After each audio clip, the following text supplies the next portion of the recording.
Alhamdulillah, puji syukur kita panjatkan hadirat Allah Subhanahu wa taala sehingga kita masih sempat dipertemukan pada hari ini di mata pembelajaran biologi. Nah, sebelum mulai pembelajaran, silakan ketua kelasnya, pimpin teman kelasnya untuk berdoa terlebih dahulu. Baik, terima kasih Pak. Marilah kita bersama-sama membaca doa sebelum memulai pelajaran menurut kepercayaan masing-masing. Berdoa dimulai. Berdoa selesai. Ya, baik. Sebelum masuk ke dalam materi pembelajaran, saya akan melakukan absensi terlebih dahulu ya. Silakan dengarkan namanya dan angkat tangan jika nama kalian dipanggil. Wahdaniyah. Hadir Pak. Novia Maulani. Hadir Pak. Wilma Sari. Hadir Pak. Fitria Nurul Sahyani. Hadir Pak. Ya, alhamdulillah semuanya hadir. Baik, hari ini kita akan membahas tentang virus. Nah, sebelumnya saya ingin bertanya nih kepada anak-anak sekalian, apakah di antara kalian, apakah ada yang masih mengingat pembelajaran kita minggu lalu? Saya Pak. Ya, silakan waktunya. Ya, silakan waktunya. Baik, jadi pelajaran kita minggu lalu itu adalah klasifikasi makhluk hidup Pak. Nah, bagus sekali ya, mungkin Wardania bisa menjelaskan sedikit supaya teman-temannya kembali merefresh pemikiran, merefresh pengetahuan mereka kembali. Ya silakan, apakah Wardania bisa menjelaskan apa sih sebenarnya itu klasifikasi makhluk hidup? Baik, terima kasih. Jadi klasifikasi makhluk hidup itu adalah salah satu cara atau teknik untuk mengelompokkan makhluk hidup Pak. Jadi makhluk hidup itu dapat dikelompokkan mulai dari kelompok yang terkecil hingga kelompok yang terbesar. Ya, terima kasih atas jawabannya.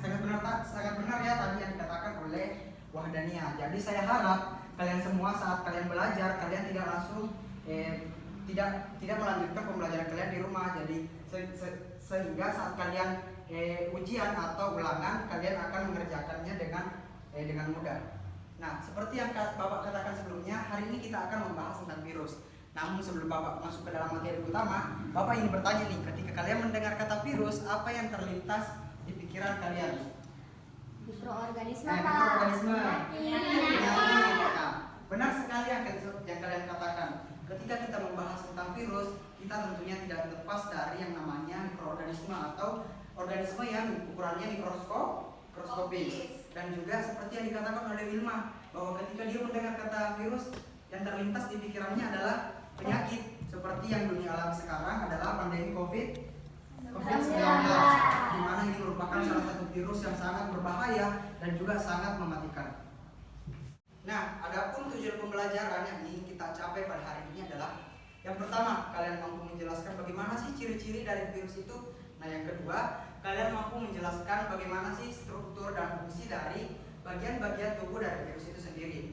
Nah, yang ketiga adalah kalian mampu menjelaskan bagaimana sih proses replikasi dari virus itu sendiri. Nah, sebelumnya Wahdannya berapa anggota kelasnya dalam kelas ini? 10 orang Pak. Nah, ada 10 orang. Jadi, Bapak nanti akan bagikan LKPD. Di dalam LKPD itu ada berisi beberapa soal yang kalian akan kerjakan dan sudah ada pembagian kelompok. Nah, untuk kelompok 1 itu membahas tentang bagaimana ciri-ciri dari virus itu sendiri. Kelompok 2 membahas bagaimana struktur dari virus itu sendiri. Dan yang ketiga adalah, yang kelompok 3 akan membahas tentang bagaimana virus melakukan replikasi. Nah, seperti yang Bapak katakan, hari ini kita akan melakukan diskusi kecil, namun sebelumnya Bapak akan memberikan sedikit pengantar bagaimana sih sejarahnya sehingga virus ini bisa ditemukan oleh manusia. Nah, Bapak mulai ya. Yang pertama itu pada tahun 1883. Pada tahun itu seorang peneliti yang berasal dari Jerman bernama Adolf Meyer. Nah, dia ini mengamati salah satu daun tembakau yang memiliki bintik-bintik kuning sehingga dia penasaran bahwa apa sih penyebab dari penyakit dari daun tembakau ini, sehingga dia mengambil getahnya lalu menyemprotkannya ke daun yang sehat. Dan setelah beberapa hari kemudian, ternyata daun tembakau yang sehat sebelumnya sehat, namun sudah disemprotkan oleh daun yang berpenyakit itu juga ikut berpenyakit, muncul bercat-bercat kuning. Nah, setelah itu dia berpendapat, berhipotesis sementara bahwa pasti ada sesuatu yang menyebabkan hal ini terjadi sehingga dia mengambil sampelnya lalu mengamatinya dengan mikroskop sederhana. Mungkin pada tahun itu mikroskopnya masih mikroskop cahaya yang masih mampu melihat bakteri. Jadi setelah dia mengamati ternyata tidak ada bakteri dan makhluk hidup lainnya, sehingga dia kembali lagi berhipotesis bahwasanya oh pasti ada sesuatu yang lebih kecil lagi daripada bakteri yang tidak mampu dilihat oleh mikroskop yang dulu dia gunakan. Setelah beberapa tahun silam banyak peneliti yang melanjutkan dan mengkaji tentang permasalahan ini, dan pada akhirnya ditemukanlah virus pertama yang bernama TMV atau Tobacco Mosaic Virus. Ini adalah virus yang sangat terkenal di kalangan peneliti dan juga ilmu pengetahuan biologi. Dan juga ciri-ciri khusus dari virus ini yang mereka amati pada zaman dahulu adalah ukurannya yang sangat mikroskopis, dan juga struktur penyusun tubuhnya yang terdiri dari gen DNA dan juga atau RNA saja, sehingga dia itu ukurannya sangat mikroskopis, lebih kecil daripada bakteri seperti yang Bapak jelaskan sebelumnya. Nah, dari penjelasan singkat Bapak tadi, apakah kalian bisa berpendapat bahwa sebenarnya virus itu makhluk hidup atau benda mati? Benda mati. Makhluk hidup. Nah, semua pertanyaan itu akan terjawab setelah kelompok 1 menampilkan hasil persentasenya. Jadi, Bapak akan bagikan LKPD-nya. Di dalam LKPD ini, Bapak sudah rangkum beberapa soal dan juga pembagian materinya. Untuk kelompok 1 itu seperti yang sebelumnya Bapak sampaikan. Ini untuk kelompok 1, untuk kelompok 2, dan untuk kelompok 3. Nah, jadi untuk kegiatan selanjutnya Bapak ingin kalian mengeksplor atau mencari informasi untuk pembelajaran kita hari ini seperti yang Bapak bagikan tadi dari materi masing-masing kelompok. Jadi silakan perhatikan LKPD-nya. Jika ada yang ingin ditanyakan silakan bertanya. Saya beri waktu 30 menit untuk kalian mencari literasi atau sumber belajar yang lainnya. Ya, silakan dikerjakan. Saya Pak mau bertanya. Ini Pak. Ya, ini kalian harus mengerjakannya mulai dari sini. Setelah itu kalian akan ke proses untuk lebih selanjutnya untuk presentasi nanti. Di sini ada yang mau ditanyakan? Nah, untuk bagian ini kamu kan kelompok kedua, jadi kamu itu membahas tentang struktur dari virus itu. Kalian bisa mencari gambar lalu ditampilkan nanti di depan, atau bisa saja kalian hanya menjelaskan tentang strukturnya. Ya. Mungkin saya kira sudah jelas ya penjelasan, jadi silakan kerjakan. Iya, Pak. Ya, bagaimana anak-anak? Apakah diskusinya sudah selesai? Sudah, Pak. Kelompok 1 aman? Aman, Pak. Kelompok 2? Aman Pak. Oke, jadi mungkin sudah bisa kita mulai ya diskusinya. Silakan kelompok 1. Siapa moderatornya? Saya, Pak. Ya, silakan pimpin teman kelompoknya untuk melakukan presentasi mengenai ciri-ciri virus.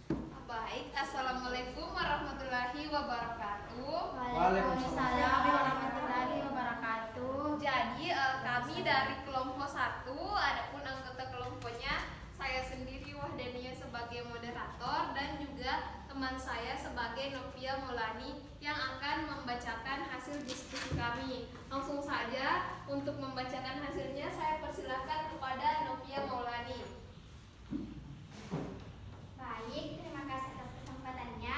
Berdasarkan kajian literatur ciri-ciri virus antara lain dari kelompok kami, yaitu virus berukuran amat kecil, jauh lebih kecil daripada bakteri, yaitu berkisar antara 20 sampai 30 mm. Struktur virus sangat sederhana, terdiri atas asam nukleat atau DNA dan RNA dan protein yang itu kapsid, sehingga virus dalam tingkat organisasi kehidupan termasuk makhluk hidup tingkat molekuler. Virus hanya dapat bereplikasi di dalam sel atau jaringan hidup sehingga disebut parasit obligat intraseluler. Pada umumnya, virus tidak mempunyai membran plasma, sitoplasma, dan ribosom sehingga belum disebut sebagai sel. Bentuknya bervariasi, ada yang oval, bulat, batan, kumparan, dan bentuk T. Dan virus dapat dikristalkan. Untuk struktur virus akan dijelaskan oleh teman kelompok saya.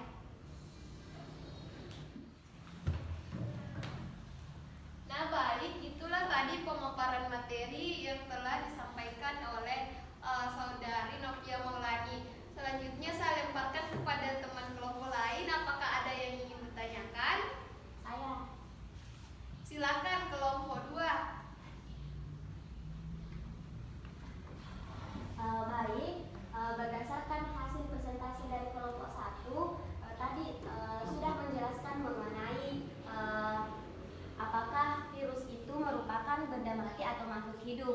Nah, berdasarkan tadi ciri-ciri yang disebutkan, saya masih bingung mengenai hal tersebut. Apakah virus merupakan benda mati atau makhluk hidup? Saya kembalikan ke moderator.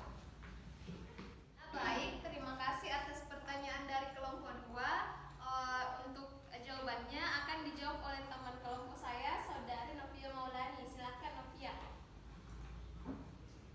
Baik, terima kasih atas kesempatannya. Jadi virus merupakan benda mati karena dia dapat dikristalkan. Terima kasih. Ya, itulah tadi jawaban yang disampaikan oleh Saudari Novia Maulani. Mungkin ada jawaban tambahan yang akan disampaikan oleh Bapak, mengingat kelompok kami masih bingung sebenarnya virus itu makhluk hidup atau bukan. Ya, sangat bagus ya tadi persentase dari kelompok 1. Kelompok 1 ini membahas tentang bagaimana sih ciri-ciri virus. Nah, berdasarkan setelah saya amati tadi, wah ternyata kelompok 1 ini mengambil referensi dari jurnal dan juga mengambil referensi dari buku-buku paket yang memang sebenarnya kita sudah memang biasa pakai. Nah, tapi setelah dia menjelaskan, kelompok 2 bertanya, apakah sebenarnya memang setelah dari penjelasan dari kelompok 1 ini, apakah memang virus itu adalah makhluk hidup atau benda mati? Nah, mungkin Bapak bisa tambahkan, sudah benar tadi yang dijawab oleh Novia Maulani, bahwasanya virus itu adalah benda mati. Kenapa bisa dikatakan benda mati? Karena dia dapat dikristalkan. Dan bukan hanya itu saja yang bisa mendukung kenapa virus ini bisa dikatakan sebagai benda mati. Yang alasan kedua adalah karena dia menyalahi aturan yang memang sebelumnya sudah ada dari Robert Hooke, di mana struktur penyusun tubuh terkecil adalah sel. Sedangkan yang kita ketahui dan materi yang dibahas tadi Novia Maulani, bahwasanya virus ini berukuran lebih kecil daripada bakteri, yakni ukurannya kurang lebih 20 milimikron sampai 30 milimikron. Oleh karena itu dia dikatakan sebagai benda mati. Itu sedikit tambahan dari Bapak. Apakah Wilmasari sudah paham? Paham, Pak. Nah, baik. Jadi semuanya sudah tahu ya bahwasanya virus itu adalah benda mati. Walaupun sebenarnya dia itu mampu bereplikasi atau memperbanyak diri, namun saat dia mampu bereplikasi atau memperbanyak diri itu jika hanya dia memiliki inang. Nah, mungkin selanjutnya untuk kelompok 2 akan membahas tentang struktur dari bagian-bagian dari virus itu sendiri. Ya, mungkin saya bisa persilahkan moderator dari kelompok 2. Baik, terima kasih atas kesempatan yang telah diberikan kepada kami. Saya selaku moderator dari kelompok 2 akan membimbing diskusi pada kali ini. Nah, untuk mengefisienkan waktu, saya langsung saja memberikan kepada pemateri. Baik, terima kasih atas kesempatannya. Nah, adapun untuk struktur tubuh virus sendiri terdiri atas bagian kepala yang terdiri atas kapsid yang berfungsi untuk melindungi materi inti yang berupa asam nukleat dan asam nukleat yang berfungsi untuk mengendalikan aktivitas replikasi atau reproduksi virus. Nah, kemudian pada bagian badan terdapat selubung yang berfungsi untuk membantu menginfeksi sel inang dan membawa molekul enzim. Kemudian bagian terakhir, bagian ekor terdiri atas piringan yang berfungsi sebagai penyangga dan ekor yang berfungsi untuk menempel pada inang. Selanjutnya saya serahkan kepada moderator. Baiklah, itu tadi presentasi dari kelompok kami. Kurang dan lebih mohon dimaafkan dan saya kembalikan ke Pak Guru.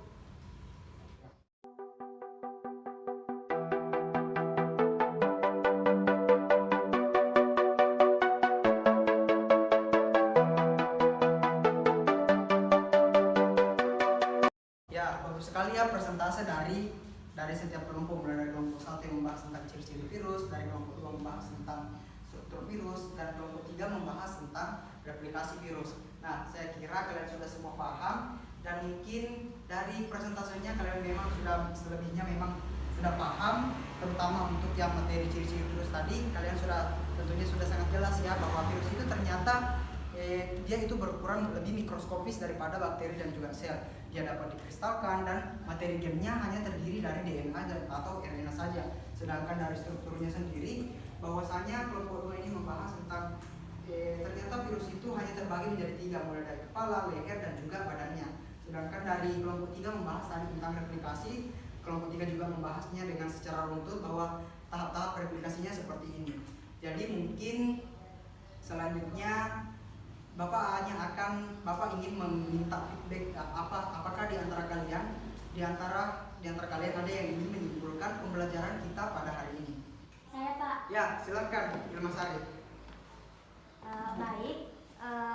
Yang pertama itu mengenai ciri-ciri virus. Nah, virus ini terdiri atas virus yang berukuran amat kecil, berkisar antara 20 sampai 30 mikron. Kemudian terdiri atas asam nukleat yaitu berupa DNA dan RNA, protein atau kapsid. Kemudian virus hanya dapat bereplikasi di dalam sel atau jaringan hidup, tidak mempunyai membran plasma, sitoplasma, dan ribosom. Bentuknya bervariasi, ada yang oval, ada yang bulat, batang, kumparan, dan bentuk T, dan dapat dikristalkan. Nah, adapun struktur dari virus itu sendiri yaitu terdapat kepala yang terdiri atas kapsid dan asam nukleat, kemudian selubung, piringan, dan ekor. Untuk replikasi virus terdiri atas siklus litik yang terbagi menjadi 5 fase, yaitu fase absorpsi, injeksi, replikasi, perakitan, dan lisis. Dan adapun dari siklus lisogenik yang terdiri dari 4 fase, yaitu absorpsi, injeksi, penggabungan, dan pembelahan. Terima kasih. Wah, terima kasih ya untuk Ananda Wilma Sari. Sepertinya Wilma Sari ini sangat memperhatikan materi yang dibawakan oleh teman-temannya, sehingga dia mampu menyimpulkan mulai dari ciri-ciri, struktur, dan juga tahap replikasinya. Nah, mungkin untuk pada hari ini hanya sampai sini saja pembelajaran kita tentang materi tentang virus. Dan untuk minggu depan Bapak ingin kalian membaca memang materi tentang bagaimana sih cara kita setelah kita tadi menjelaskan tentang ciri-ciri virus, struktur virus, dan juga replikasi virus. Minggu depan atau pekan depan kita akan membahas tentang bagaimana sih cara kita dalam mengelompokkan atau mengklasifikasikan virus itu sendiri. Nah, mungkin dan juga untuk tugasnya saya akan kirim ke ketua kelasnya Wadania, saya akan kirim via WA. Silahkan kirim ke temannya, soalnya itu berupa kuis, kalian kerjakan selama 20 menit. Kuisnya itu sangat gampang dan juga tentunya kalian bisa mengerjakan apabila memang kalian tadi memperhatikan saat proses pembelajaran. Nah, mungkin sampai situ saja. Untuk kurang dan lebihnya mohon dimaafkan. Kita bertemu pekan depan ya untuk pembelajaran biologi yang membahas tuntas mengenai virus ini. Iya Pak. Ya, mungkin hanya sampai sini saja pertemuan kita. Tetap jaga kesehatan dan tetap semangat belajar. Dan saya akhiri, wabillahi taufiq wal hidayah. Wassalamualaikum warahmatullahi wabarakatuh. Waalaikumsalam warahmatullahi wabarakatuh. Jangan lupa kerjakan tugasnya.